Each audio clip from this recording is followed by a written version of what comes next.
what we're working on now is a very important ancient history. What we are working on here is an ancient Egyptian aqua viaduct. It is a mixture of an aqueduct and a viaduct, because what the Egyptians wanted to do was to transport water that you could walk across and drive trains across. So they drove trains, and the trains were on the water, and it was just beautiful.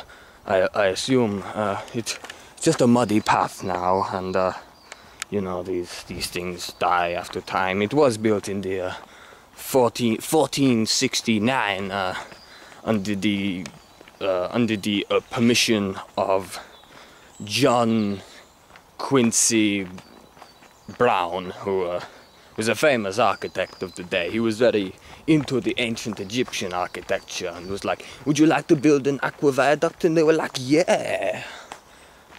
Only they did not go "yeah" because it's the 1400s, and you don't do that in the 1400s yet. Look at this, another stick. I mean, God, you don't get enough of these. I mean, seriously, so many sticks. It's truly a work of beauty. These sticks here. Oh, up ahead, this is very important. What's happened here?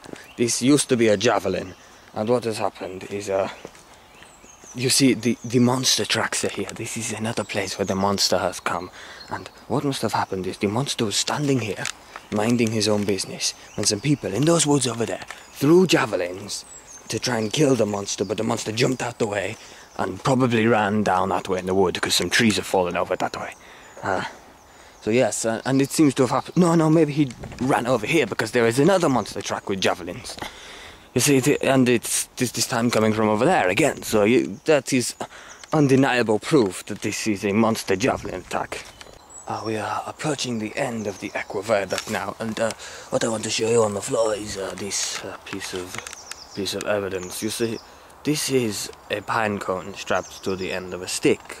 It might just look like a pointless piece of pine cone stick art to you, but it is not. It is a valuable way of finding out how these people collected tulips, you see, or whatever plants they felt like. Not just tulips, I just like tulips, so I felt like say tulips. Notice what you do is take this plant here. They would collect it, they would do this, and a bit of plant would be brushed off onto the pine cone, and it was a bit like Pokemon cards for the ancient Egyptians. They would just rub it on the tulips, and they would have like, "Oh, this is a bit of this plant, and this is this plant, and hey, look at all this, look how many plants I have," and that is what this is. It is like a collector's edition thing, and you would collect as many samples of plants on the pine cone as you can. I'm going to put it in this pine cone holder right here. Oh no, it fell off. Well, these things are very old. This rock here is to ensure that the pine cone holder does not turn into a moose, because ancient beliefs, you know, they believe that pine cone holders turn into mooses. I don't know. Yeah, look, this is a really big stick here. It was used like, you know, in Wacky Races, there's that guy who has the car made of logs.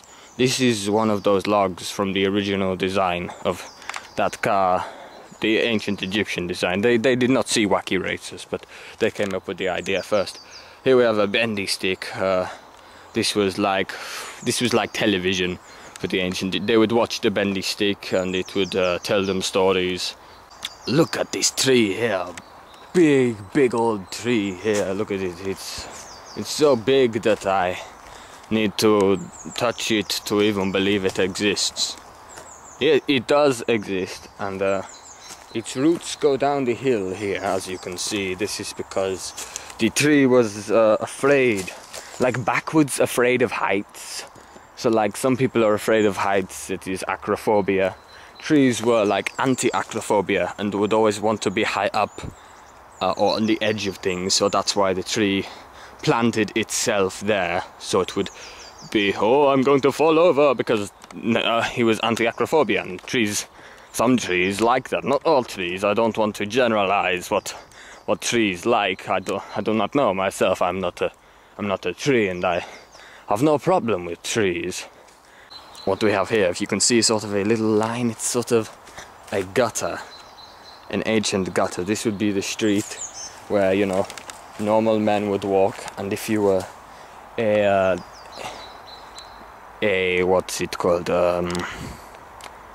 if you had 12 legs, if you had more legs than usual, not necessarily 12, but if you had loads of legs, you would walk down there, because at the time it was not acceptable for people with 2 legs to walk with people with loads of legs.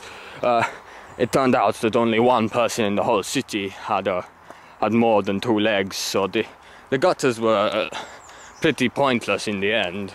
They eventually used it for sewage later on when the Mayans invaded for a nice holiday in the spring of, what was it, 1777.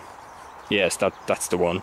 Here we can see a stick on top of a log. This is like a religious idol, and people would sit here and go and worship the stick on top of the stump. It was meant to represent, you know, resurrections and all sorts of religious things. I don't really care.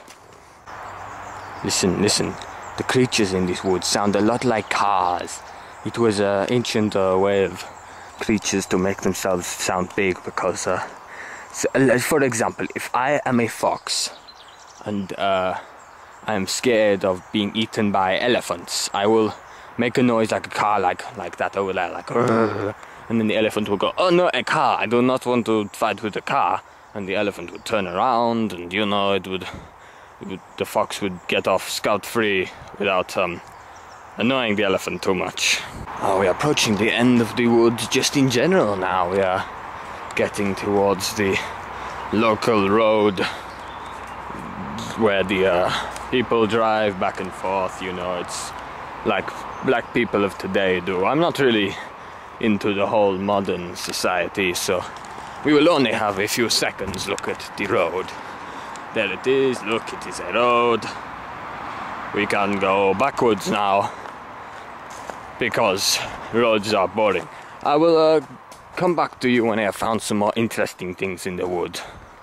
We are done with this pathway now.